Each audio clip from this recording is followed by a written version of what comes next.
여러분 예전에 많이 불렀던 노래 가운데 어머님의 은혜라고 하는 노래 혹시 아십니까? 높고 높은 하늘이라 말들 하지만 알죠? 알면 한번 불러봅시다. 1절만 시작. 높고 높은 하늘이라 말들아. 나는 높은 게 또 하나 있지. 나는 높은 게 또 하나. 낳으시고 기르시는 어머님 은혜, 낳으시고 기르시는 어머니. 푸른 하늘 그보다도 높은 것 같아. 푸른 하늘 그보다도 높은 것 같아. 동요인데 왠지 찬송을 부르는 느낌이죠. 그게 2절 가사 이렇게 됩니다. 넓고 넓은 바다라고 말들 하지만 나는 넓은 게 또 하나 있지. 사람들아 이르시는 어머님 은혜, 푸른 바다 그보다도 넓은 것 같아. 근데 여러분, 이 찬송시가 원래 초등학교 교과서에 실리기 전에 우리 감리교 어린이 찬송가에 실렸던 찬송입니다. 그죠? 왠지 찬송 같죠? 이 찬송가에는 원래 3절까지 있었어요. 근데 교과서에 실릴 때 3절은 너무 종교적 성향이 강하다고 그래가지고 교육당국에서 3절을 빼버렸어요. 이 찬송시를 작시한 분이 윤춘병 목사님입니다. 의정부 감리교에 목회하셨고 동부연의 초대 감독님이세요. 그분이 북한 출신이신데 피난 내려왔다가 혼자 남한에 머물고 있다가 몸에 병이 들 때에 그 홀로 두고 온 그 어머님을 그리워하는 마음으로 지은 시입니다. 원래 우리 감리교 어린이 찬송가에 있던 그 3절 가사는 이렇게 됩니다. 산이라도 바다라도 따를 수 없는 어머님의 그 사랑, 거룩한 사랑, 날마다 주님 앞에 감사 올리자. 사랑의 어머님을 주신 은혜를. 그죠? 이게 교과서에서 빠진 이유가 있죠. 다시 한번요. 산이라도 바다라도 따를 수 없는 어머님의 그 사랑, 거룩한 사랑, 날마다 주님 앞에 감사 올리자. 사랑의 어머님을 주신 은혜를. 여러분은 어떻습니까? 이번 추석 명절에 우리가 부모님의 사랑을 기리고 아버님의 사랑을 기리고 조상들의 은혜를 기리게 될 텐데, 자녀들이, 우리의 후손들이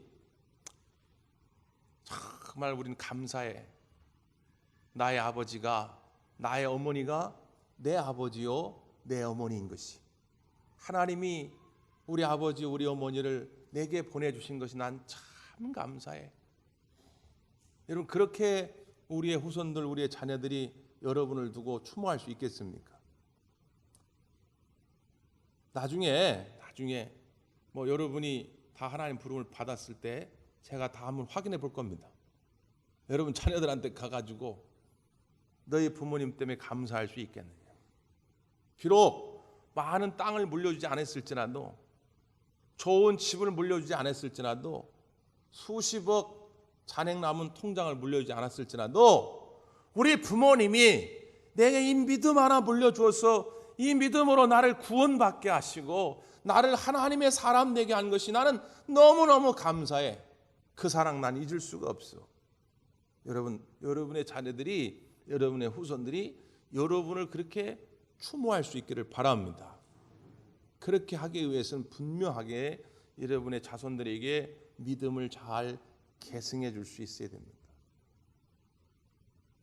오늘 본문에 보니까 여호수아가 이스라엘 백성들에게 선택을 촉구합니다.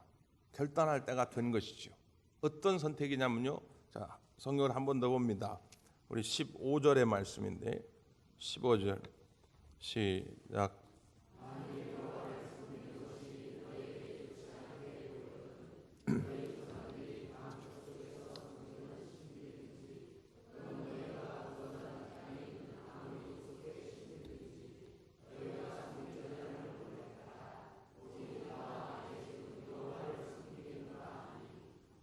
아멘. 너희가 섬길 자를 오늘 택하라는 거예요. 나는 또 나의 집은, 나의 온 가족은 오직 여호와를 섬기겠노라. 참 멋있는 고백 아닙니까? 나와 내 집은 여호와를 섬기겠노라. 오직 나와 내 집은 여호와를 섬기겠노라. 시작. 여러분의 영원한 고백이 되시기를 바랍니다. 왜 이런 선택을 지금 여호수아가 명령합니까? 이런 거예요. 자, 이스라엘 백성이 430년 동안 애굽의 노예로 살았습니다. 그리고는 광야길을 40년 동안 헤맸습니다. 그리고 이제 드디어 가나안 땅에 도착하게 됩니다. 가나안에 정착하게 되죠.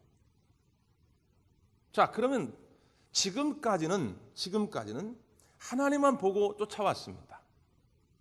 하나님께서 구름기둥, 불기둥으로 인도하실 때마다 그 길을 따라온 거예요. 근데 이제 정착을 하게 됩니다. 문제가 생겼어요. 어떤 문제가 생겼느냐? 그 가나안 땅에 정착을 하고 보니까 그 땅에 이미 신이 있어요. 어떤 신이냐? 바알 신입니다. 아세라 신입니다. 야훼 하나님. 그 야훼 하나님은 승리의 신이에요. 우리가 지나온 40년 동안 우리를 승리하게 하신 전쟁의 신입니다. 그런데 그 하나님은 우리에게 농작법을 알려준 적이 없어요. 어떻게 씨를 뿌려라, 어떻게 김을 매라, 어떻게 거름을 줘라, 어떻게 수확물을 거둬라, 이런 걸 알려준 적이 없어요. 그런데 바알의 신은 농경의 신입니다. 풍요의 신입니다. 번성의 신입니다. 바알을 믿는 그 종교적인 모든 행위 가운데 얼마나 인간의 쾌락이 있는지 모릅니다. 바알 신전에는 예쁘장한 공창녀들이 있었어요. 법적으로, 합법적으로 그 바알 신전에서 그 여인들과 몸을 섞습니다. 얼마나 육체적 쾌락이 있는지 몰라요. 그 땅에 정착하면서 많은 수확물을 거두려면 그 가나안 사람들과 친해져야 하고 그 바알 신을 섬겨야 됩니다. 갈등이 생긴 거죠. 광야에 있을 때는 그런 고민이 별로 없었는데 이 가나안 땅에 오니까 그것들이 생겨나게 된 것입니다. 여호수아가 선택을 촉구할 수밖에 없는 거죠. 자, 너희들이 애굽에서 믿던 신이든 아니면 지금 이 가나안 땅에서 믿고 있는 바알 신이든 아니면 너희들이 하나님을 섬기든 택하라. 나는 누가 뭐래도 오직 하나님만을 섬기겠노라. 이게 여호와의 고백입니다. 우리가 무슨 일이 있어도 하나님을 바라보는 시선이 변화되면 안 됩니다. 근데 세상은 자꾸 그걸 흔들어 놓습니다. 지난 금요일 날 인천 북지반 교육자회를 영천교회에서 했는데 그 김현 목사님이 이제 말씀을 전해 주셨거든요. 그 말씀에 이제 많은 도전과 은혜가 있었는데 그 가운데 그런 말씀을 하시더라고요. 그 김 목사님 아버님이 지금 85세 되신 원로 장로님입니다. 인생을 정말 많이 사셨죠. 그분이 아들 목사를 사랑하는 마음으로 어느 날 아들 목사를 불러놓고 김 목사, 앞으로 김 목사는 절대로 정치가가 되지 말고 운동가가 되어야 한다. 그래서 김 목사님이 그 아버님의 이야기를 듣고 한참을 생각했다는 거죠. 왜 아버지 장로님이 정치가가 되지 말고 운동가가 되라고 했을까? 정치가는 뭘까? 정치가는 이익을 쫓는 자입니다. 눈앞에 만져질 것 같은, 눈앞에 뭔가 얻어질 것 같은 쫓는 그런 사람을 우리가 정치가라고 말합니다. 반대로 운동가는 명분을 따라 움직이죠. 이게 정의냐 불이냐, 정의라고 한다면 그 정의의 길을 따라갑니다. 당장 이익이 생기지 않을지라도. 정치가는 그래서 자기에게 별 이익이 없다 싶으면 고생하는 걸 원치 않습니다. 양보하고 희생하는 거 이런 거 별로 원하지 않습니다. 언제나 좋은 자리, 높은 자리 이런 것만 좋아하지. 그러나 운동가는 이게 정의롭다 생각하면 죽기를 두려워하지 않습니다. 좁은 길 가기를 두려워하지 않단 말이에요. 고난과 희생을 두려워하지 않습니다. 운동가는 그래서 큰 바람을 일으킵니다. 선한 영향력을 만들어 갑니다. 그런데 정치가는 거기에 편승하려고만 합니다. 그걸 이용해 먹으려고만 합니다. 아, 그렇구나. 목사가 이런 정치가가 되면 얼마나 추해지겠는가. 목사가 사적인 어떤 이익을 쫓아, 가끔 매스컴에서 그 목사의 어떤 그런 문제들이 나올 때마다 얼마나 이게 얼굴 부끄러운지 모릅니다. 그게 목사가 그런 정치가의 마음을 가지고 목회를 하면 이게 추해질 수밖에 없다.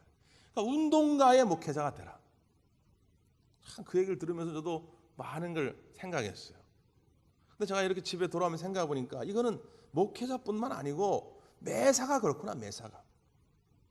실제 우리가 국회의원도 진짜 정치가적인 국회의원이 있고 운동가적인 국회의원이 있어요. 국민들에게 누가 감동을 주느냐? 운동가적인 국회의원이 감동을 주죠. 사실. 정의를 위해 고난을 무릅쓰고 달려가는 사람을 우리가 나중에 인정하고 그를 대통령으로 세우길 원하지 않습니까? 회사에서도 마찬가지죠. 이게 정치가 스타일의 사원들이 있어요. 요래저래 이렇게 요령 피고 눈치 보고 하면서 뭔가 이득이 생길 것 같으면 하고 그렇지 않으면 빠지고 이런 사람들. 처음에는 그런 사람들이 될지 모르지만 이런 사람이 나중에 다 드러나게 돼 있죠. 운동가적인 사람, 뭐 사장님이 보든 안 보든 상관이 보든 안 보든 성실하게 일하고 하는 사람들이 그런 사람들 눈여겨보다가 이런 사람이 되게 돼 있단 말이에요. 저는 그리스도인이 그런 사람이라 생각합니다. 자, 우리에게 선택의 지금 길이 있습니다.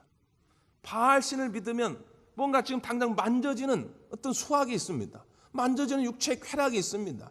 사람들과 어울릴 수 있습니다. 잘못해서 바알신을 안 섬기면 이 사람들이 나를 따돌릴지도 몰라요. 나를 미워할지 모릅니다. 내게 불이익이 올지 몰라요. 그럼에도 불구하고 너는 여호와만을 섬길 수 있겠느냐. 가정에서, 일터에서, 학교에서, 나의 삶의 자리에서 이 분명한 선택, 이 분명한 신앙 고백을 가지고 살아갈 수 있겠느냐. 지난 한 주간 동안 매스컴을 계속 장시간 이야기가 두 친구의 어긋난 우정 이야기입니다. 여러분 다 아시죠? 고등학교 친구인데 고3 때 한 친구는 전교회장을 했고 한 친구는 반장이었습니다. 둘 다 공부를 잘했어요. 둘 다 사법고시를 준비합니다. 전교회장 친구였던 이 친구는 사법고시 합격을 해서 검사가 됩니다. 반장이었던 친구는 열심히 했는데 안 됐어요. 그래서 사업가의 길을 들어서게 되고 처음에는 사업이 꽤 됩니다. 근데 욕심이 생기지요. 정직하게 성실하게 사업을 하다 보면 금방 돈을 많이 못 버니까 아무래도 부정한 방법을 쓰게 되지요. 그러면 그때를 위해서 보험을 들어둡니다. 그래서 친구를 스폰서합니다. 그래서 검사의 스폰서가 돼가지고 맨날 술 사주고 밥 사주고 심지어 내연녀 집까지 해주고 완전히 뒤에서 뒷바라지를 당한 거죠. 그리고 나서 결정적인 순간에 사기 횡령 혐의로 고소를 당하니까 드디어 검사 친구를 찾아가서 그동안 이제 매긴 거에 대가를 받으려고 한 것이죠. 날 좀 도와줘라.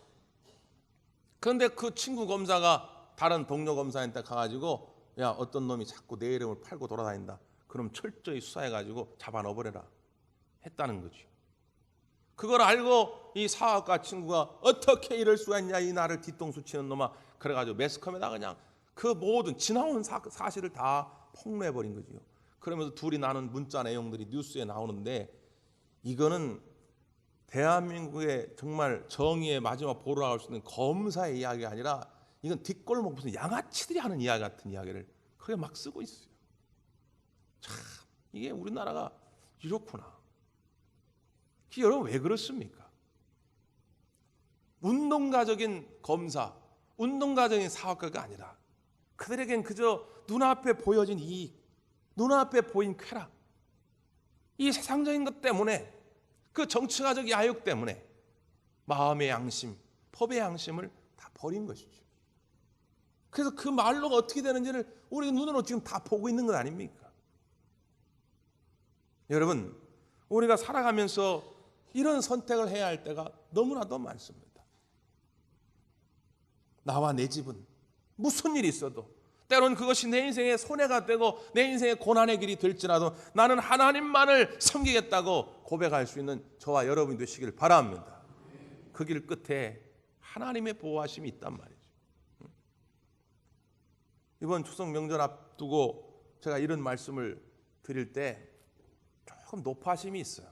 왜냐하면 한국교회가 그동안 너무 수십 년 동안 한쪽으로 강하게 말씀들을 선포해왔기 때문에 추석 명절에 나는 오직 하나님만 섬기겠다, 난 결단했어. 나 이제 제사 안 드린다고 했는데 자꾸 나한테 저기 제사 드리라고 그러고 절하라고 그러면 내가 아주 그냥 이번에는 가서 제사상 다 뒤엎어버리고 아주 그냥 나한테 강요하는 놈 있으면 내가 아주 면상을 아주 그냥. 오늘 말씀을 들으면서 이런 전투우주를 불태운다면 전혀 지금 제 의도하고 다른 거예요. 하나님이 주시는 음성과 다른 거예요. 나는 하나님만 섬기겠다고 하는 것이 꼭 그렇게만 표출돼야 됩니까? 그러실 필요 없어요. 그러실 필요 없단 말이에요. 오히려 이렇게 하면 어떨까요? 부모님이 살아계시다면 다른 형제들보다 용돈을 좀 더 많이 들으면 어떨까요? 음식을 해야 한다면 다른 형제들보다 1시간 더 먼저 가고 돌아올 때는 1시간 좀 늦게 오면 어떨까요? 조카나 친지나 누구 형제들 중에 사업의 문이 닫혀져 가지고 어려움을 당하고 혹시 자녀 교육 때문에 고통을 받고 혹시 취업이 안 되고 결혼이 안 되고 대학 입학이 안 되고 어려움을 겪고 있어 가지고 가족들 가운데 비난하고 눈치 줄 때 하나님의 사람인 우리들이 그들을 향해서 따뜻하게 손 붙잡아주고 격려해주고 칭찬해주고 하면 좀 어떨까요? 누가 봐도 믿지 않는 사람들이 볼 때에 저 사람은 정말 하나님의 사람이구나. 구원받더니 그 속에 하나님의 사랑으로 넘치는구나. 그 하나님의 사랑이 오늘 나의 형제들, 나의 가족들의 심령을 변화시키고 주께로 나오게 할 줄 믿습니다. 오늘 주시는 음성을 그렇게 들으셔야 돼요. 괜한 전투우주를 불태우지 마십시오. 혈기의 전투우주를 불태우면 안 된단 말이에요. 특별히 오늘 말씀 가운데 보면 오늘 택하라 말씀합니다. 내일로 미루지 말고 오늘의 결단이 있어야 됩니다. 내가 오늘 하루하루를 그렇게 하나님만 섬기고 살아간다고 할 때 그 속에 담긴 또 하나의 깊은 뜻이 있습니다. 그것은 뭐냐면 하나님이 받으셔야 할 영광을 하나님께만 돌리겠다는 것입니다. 바알 때문도 아니고 아세라 때문도 아니고 돈 때문도 아니고 명예 때문도 아니고 이건 하나님 은혜이다. 이것을 내가 매일매일 고백하며 살겠다는 거죠. 지난 교역자회 때 우리 지방 한 목사님이 오셔서 최근에 근황들을 이렇게 잠깐 소개하는 시간이 있었습니다. 이분은 어떤 목사님이냐면 지난 3월에 건강검진에서 말기 암 판정을 받았어요. 위암 4기입니다. 위암 초기면은 우리가 수술을 통해 쉽게 완치가 되지만 거의 4기까지 오면 어려워요. 저 신촌 세브란스 병원에 가서 위암의 최고 권위자라는 분에게 치료를 받았는데 처음 보더니 그 의사가 제대로 말을 못하더라는 거죠. 이 위에 거의 37군데인가 그 암세포를 발견한 겁니다. 이거 지금 당장 이거 열어봐야 가망이 없다는 거예요. 그 정도 되면은 보통 이제 그 주변의 췌장이라든가 간이라든가 폐로 다 전이가 된답니다. 그럼 이거 수술해봐야 10만 더 든다는 거예요. 그냥 가서 쉬시라는 거죠. 대신에 물 조심하고 공기 조심하고. 물과 공기가 사람이 굉장히 중요하다고 그래요. 물과 공기를 잘 택해야 된다. 참 얼마나 절망스럽겠습니까? 처음엔 목사인 자신도 믿음이 흔들렸노라 고백하더라고요. 그럼에도 불구하고 다시 한번 믿음을 가지고 하나님께 매달려 기도하였다. 그리고 6개월 만에 우리 앞에 다시 나타난 겁니다. 몸은 빼짝 마르셨더라고요. 옛날에 좀 퉁퉁하셨는데 빼짝 말라가지고 오셨어요. 그런데 몇 주 전 세브란스 병원에 다시 수술을 하게 됐습니다. 원래는 수술도 못할 줄 알았는데 들어가 수술을 하게 됐어요. 그리고 의사가 깜짝 놀래요. 이런 상황인데 열어가지고 해보니까 주변에 전이가 안 됐더라는 거예요. 그래서 위 3분의 1 절제하고 완치가 됐어요. 물론 남은 몇 개월을 더 지켜봐야 하지만 의사도 놀랄 정도로, 보통 저도 이번에 처음 알았는데 암이 1기, 2기, 3기, 4기 이렇게 진행형이라는 거예요, 암은. 근데 처음에 4기로 왔는데 지금 2기 정도 됐다는 거예요. 역으로 왔다는 거예요, 역으로. 그러면 이것이 다 하나님의 은혜가 아니겠느냐 말이죠. 살아계신 하나님의 능력을 고백하더란 말이죠. 그런데 그 다음 마지막 얘기에 저는 또 하나의 도전을 받았습니다. 그건 뭐냐면 처음 그렇게 자기가 말기암 선고를 받을 때 이게 얼마나 속상합니까? 목사인 우리들 참 속상하지. 그러니까 하나님 앞에 정말로 어떻게 보면 때를 쓰는 애타는 마음으로 기도를 했는데, 그때 하나님께서 그 목사님 마음속에 이런 음성을 들려주더라는 거죠. 하나님이 받으셔야 할 영광을 왜 네가 가로챘느냐. 이상하게도 그 암 선고를 받고 기도할 때마다 하나님이 강하게 채찍하며 주시는 말씀이 하나님이 받아야 할 영광을 왜 네가 가로챘느냐, 이 음성을 들려주더라. 하나님이 받으셔야 할 영광을 내가 가로채기 시작하면 그 다음부터 인생에 행복은 없습니다. 기쁨은 없습니다. 감사는 없습니다. 지난 34년을 돌아볼 때에 우리 대구함께 역사 가운데 하나님이 주신 은혜를 기억하면서 모든 것이 하나님의 은혜입니다 할 때 우리의 신앙생활에 기쁨이 있죠. 야, 34년 동안 내가 교회에서 얼마나 했는지 알아? 내가 뭐하고 나 때문에 다 이만큼 된 줄 알아? 근데 너희들이 나를 이렇게 무시해? 이렇게 되기 시작하면 신앙생활이 감격이 없어요. 이번 추석 명절에 우리 가족들을 만나고 부모님을 만날 때 우리 가족이 이렇게 모이게 된 것 참 어려운, 우리 민족이 지난 근현대사에 참 어려운 시기 다 극복하고 이렇게 함께 모여서 하루 세끼 잘 먹을 수 있는 게 모든 것이 다 하나님의 은혜입니다. 그럴 때 부모에게 효의 마음도 생기고 형제를 사랑하는 마음도 생기지. 야, 나는 병든 부모님 모시냐고 난 맨날 고생하고 내가 병원비 더 내고 용돈도 맨날 내가 드리고 말이지, 우리 집사람도 고생하는데 너네는 한 게 뭐냐, 너네 이렇게 되기 시작하면 이 명절이 행복할 수가 없어요. 감사가 있을 수가 없지요. 그건 하나님의 사람의 자세가 아닙니다. 우리는 하나님의 뭘 고백하는 거예요? 영광 받으실 분은 오직 하나님이다. 내가 영광을 받아서는 안 된다는 거예요. 내가 영광을 받는 건 그 주인이 뒤바뀌는 겁니다. 내가 그 주인이고 내가 우상이 되는 거죠. 오늘 본문의 말씀은 이 선택을 하라는 거예요. 하나님께만 영광을 돌리겠느냐, 아니면 바알에게, 아사랴에게, 혹은 네가 주인에서 네가 영광을 받겠느냐. 그건 원래 하나님 뜻이 아니라는 거지요. 오늘 이 시간 우리가 다시 한번 선택을 해야 됩니다. 여러분의 삶의 주인은 누구십니까? 여러분에게 영원히 영광 받으실 대상은 누구입니까? 이 분명한 물음 앞에 여러분 오직 하나님이라고 응답할 수 있게 되기를 간절히 바랍니다. 기도하겠습니다.